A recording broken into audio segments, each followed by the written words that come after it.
പച്ച മലയാളത്തിൽ പറഞ്ഞാൽ എന്റെ കൂടെ കിടന്നാൽ നിനക്ക് സിനിമയിൽ അവസരം തരാം ഒരുപാട് പേര് എന്ന് പറയുന്ന ആൾ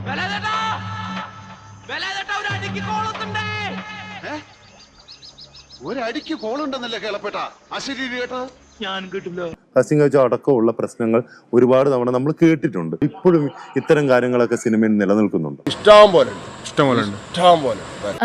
ആരെ എന്താന്നുള്ളതല്ല, കാസ്റ്റിംഗ് കൗച്ച് ഉണ്ട്. പണി ഞാൻ അതിന്റെ ഒരു വിക്ടിം ആണെന്ന് വേണമെങ്കിൽ പറയാം. ഇത്രയും കാലം ഞാൻ ഇതെല്ലാം മറച്ചു വെച്ചു. ഇനി ഞാൻ ഇതെല്ലാവരോടും പറയാൻ തന്നെ പോവാ. ഞാൻ ഇതിനെ പറ്റിയിട്ട് വേറെ എവിടെയും തുറന്ന് സംസാരിച്ചിട്ടില്ല. പക്ഷെ കാമകൊടൂരர்கள் ഇവിടെ ഉണ്ട്.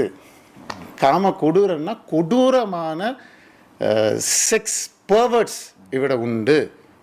ഒരു അരമണിക്കൂറോളം ഇയാൾ എന്നെ ഓഡിഷൻ ചെയ്യിക്കുന്നുണ്ട്. ഇയാൾ എൻ്റെ അടുത്ത് പറഞ്ഞു, മാളവിക മുടി കുറച്ച് പാറിയിട്ടുണ്ട്, അവിടെ ഡ്രസ്സിംഗ് റൂം ഉണ്ട്, മാളവിക പോയിട്ടൊന്ന് ഹെയർ ശരിയാക്കിയിട്ട് വരുമെന്ന് പറഞ്ഞു. ഞാനാണെങ്കിൽ അപ്പൊ അത് സമ്മതിക്കുകയും ചെയ്തു. പിന്നീടാണ് അതിന്റെ ഒരു ചതി എനിക്ക് മനസ്സിലായത്. ഓ എന്താ സംഭവം പറ കേക്കട്ടെ. ഞാൻ റൂമിൽ പോയിട്ട് ഹെയർ ചെയ്തുകൊണ്ടിരിക്കുമ്പോൾ ഇയാൾ പെട്ടെന്ന് തന്നെ വന്ന് ബാക്കിൽ നിന്ന് പിടിച്ചു.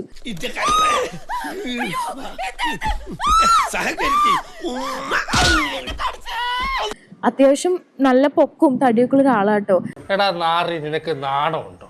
എടാ മുതുകാളെ, നിനക്ക് ഇതിന് എന്ത് സുഖം കിട്ടുന്നത്? അപ്പൊ ആളെ പിടിച്ചപ്പോ എനിക്കിങ്ങനെ വരയ്ക്കാൻ തുടങ്ങി. ഞാൻ ഒരു കൈ കൊണ്ട് ആളെ തട്ടി മാറ്റാൻ നോക്കുന്നുണ്ട്, എനിക്ക് പറ്റുന്നില്ല. എന്താ ഉറക്കം വരുന്നു.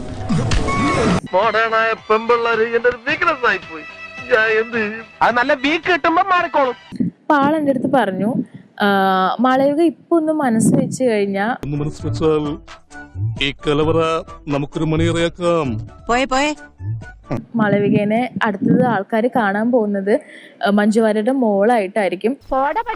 ഇത്രയും കാലമായിട്ട് നിന്റെ അസുഖം ഒന്നും മാറിയില്ല. നാണം കെടട്ടെ, നാട്ടുകാരുടെ മുമ്പിൽ നാണം കെടട്ടെ, വൃത്തി കെട്ടവൻ സ്ത്രീലമ്പട. മാളവിക ഒന്നും അറിയണ്ട, അമ്മ അനിയത്തിയും പുറത്തിരുന്നോട്ടെ, ഒരു 10 മിനിറ്റ് മാളവിക ഒന്ന് ഇവിടെ നിന്നാ മതി എന്ന് പറഞ്ഞു. എടാ നാറി, അത്രയ്ക്ക് സഹിക്കാൻ പറ്റില്ലെങ്കിലേ പോയി വല്ല മുള്ളുമുറിക്കാൻ കാരണം. ഞാൻ ഒന്നും നോക്കാതെ ഈ ആ ഗ്ലാസ് വിൻഡോ തുറന്ന് പുറത്തോട്ട് ഞാൻ കരഞ്ഞു ഓടിയിട്ടുണ്ട്. ഞാൻ ഇതൊരു അനുഭവ. ഇതേപോലെ എനിക്ക് 2-3 അനുഭവങ്ങൾ ഉണ്ടായി. എന്തൊക്കെയാണ് ഈ കൊച്ചു കേരളത്തിൽ സംഭവിക്കുന്ന? എന്തൊക്കെയാണ് നടക്കുന്നേ?